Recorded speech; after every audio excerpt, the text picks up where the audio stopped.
नमस्कार दोस्तों, हम बिहार से मोहित कुमार बोल रहे हैं।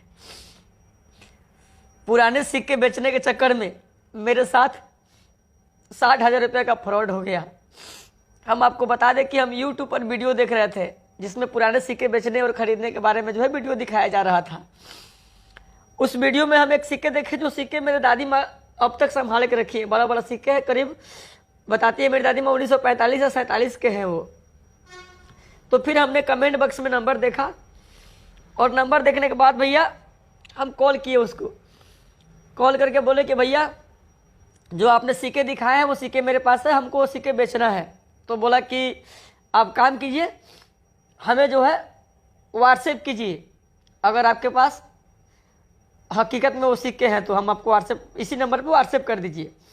फिर हम दादी माँ से बोले दादी माँ तुरंत निकालिए सिक्के, और निकलवा कर हम उसके फ़ोटो खींच के हम उसके पास भेज दिए। तो उसके बाद 5 मिनट बाद उसका कॉल आता है मेरे पास और बोला कि अरे यार तुम्हारे पास इतनी कीमती सिक्के हैं। तो हम बोले कि जी मेरे पास सिक्के हैं। बोला कितने हैं तुम्हारे पास? मैं बोला 2 ही सिक्के हैं। फिर बोला ये सिक्के का तुमको 25 लाख रुपए मिल जाएंगे, तुम बहुत कीमती सिक्के हैं ये, इतने पुराने सिक्के तुम्हारे पास कहाँ से आए? बोले मेरी दादी माँ अब तक संभाल रखी है भैया। तो मैं बोला इसको हमको बेचना है। तो बोला कि देखो इसके तुमको हम 25 करोड़ रुपए देंगे इस सिक्के के। मैं बोला सर तो फिर आप कहाँ से बोल रहे हैं? तो बोला मैं बंगाल से बोल रहा हूँ। तो मैं बोला कैसे होगा सर, आपको कैसे मैं बेचूंगा? तो बोला मेरा आदमी जाएगा और तुमको वहाँ जाके सिक्के तुम दे देना और तुमको पैसे देकर चला आएगा। तो मैं बोला ठीक है सर। तो बोला तुम इस सिक्के को किसी को देना मत, किसी को दिखाना मत, बहुत कीमती सिक्के हैं। इस सिक्के को तुमको हम 5 लाख रुपए एडवांस के तौर पे भिजवा दे रहे हैं। तो हम बोले कि ठीक है सर आप जैसा करें। तो बोला एक काम करो, तुम अपना आधार नंबर और पैन कार्ड नंबर और तुम्हारा पासबुक ये सब हमको भेज दो फ़ोटो खींच के। फिर हमने उसको भेज दिया। भेजने के बाद क्या हुआ कि हम दोबारा उसको कॉल का इंतज़ार किए। 5 मिनट बाद वो खुद कॉल किया और बोला कि काम कीजिए आपका सब कुछ आ गया है, तो एक कागजी कार्रवाई हमें करनी है। इसके लिए आप हमें 20,000 रुपये डाल दीजिए। तो मैं बोला कि सर आप काम कीजिए, आप जो हमें दे रहे हो 5 लाख एडवांस, उसी में से आप 20,000 रुपये काट लीजिए।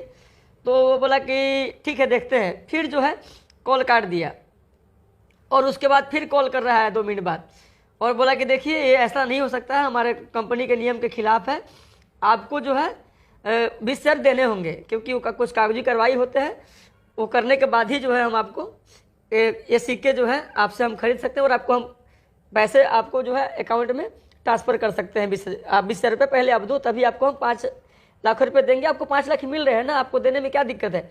तो फिर मैं बोला चलो BC का बात है ना, 5 लाख तो आ ही रहा है। फिर हम कहा कि भैया कि 20,000 रुपया उसके अकाउंट में हम ट्रांसफ़र कर दिए अपने फ़ोनपे से।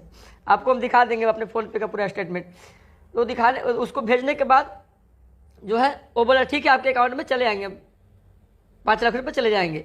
फिर 5 मिनट के बाद वो फ़ोन नहीं किया, बोला 5 मिनट आपको पैसे चले जाएंगे। फिर हम आधा घंटा बाद उसको कॉल किए। मैं बोला सर 20,000 रुपये हम डाल दिए पर आप पैसे डाले नहीं। तो बोला कि देखिए 5 लाख रुपये थोड़ा बड़ा अमाउंट है, इसके लिए आपको 40,000 रुपये और भेजने होंगे।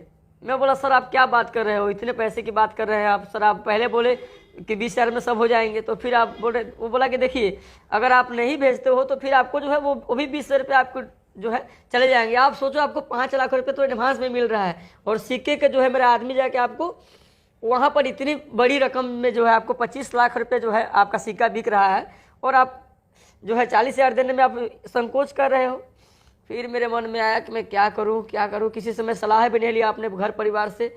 फिर हम बोले यार चलो 5 लाख तो आ ही रहा है, मेरे पास भैया पुरानी एक गाड़ी था, उसको हम 20,000 में बेच दिए और 20,000 रुपया एक अपने दोस्त से कर्जा लेकर पैंचा लेकर मतलब हम उसको पैसा हम ट्रांसफ़र कर दिए। और उसके बाद फिर आधा घंटा में उसका कॉल आता है मेरे पास इतना भेजने के बाद। मैं बोला क्या हुआ सर, आपने बोला हम पैसा ट्रांसफ़र कर दिए और आपका पैसा जो है 5 लाख एडवांस आया नहीं।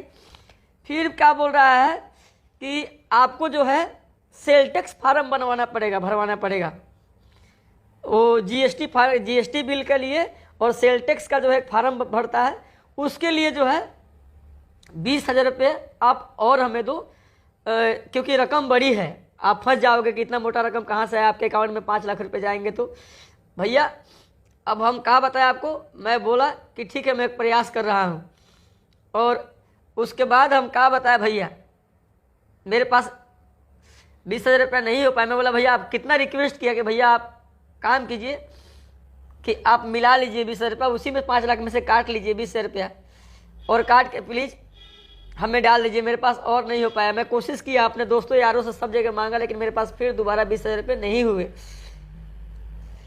इसलिए जो है 60,000 रुपये मेरे पास बाइक बेच दिए और दोस्त यार से लेकर जो है हमने उसको दे दिया, और 20,000 रुपये फिर जब दोबारा मांगा हो तो भैया हमसे नहीं हो पाया, नहीं जुगाड़ कर पाया। मैं बोला उसको कि मैं ठीक है सर प्रयास करता हूँ, लेकिन नहीं हो पाया। फिर मैं उसको कॉल करके बोला, रिक्वेस्ट किया कि सर आप कॉल तो प्लीज़ हमें पैसा वापस कर दीजिए, या फिर आप उसी में से काट कर जो है हमें वो 5 लाख एडवांस भेज दीजिए।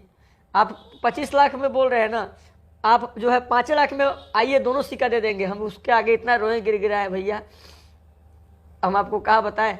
मेरा पापा को खबर चल गया है कि वो बाइक बेच दिया है, वहाँ घर से भी गुस्सा आएगा, हम किसी को बताए नहीं है।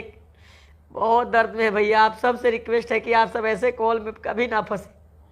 कोई पुराने सिक्के नहीं बिकते हैं भैया, कोई पुराना सिक्का नहीं बिकता है, सब झूठी बात है भैया। हम फंस गए भैया। आप सबसे निवेदन करते हैं कि आप सब प्लीज़ कभी ऐसे बहकावे में ना पड़े, ऐसे फ्रॉड के चक्कर में ना पड़े भैया।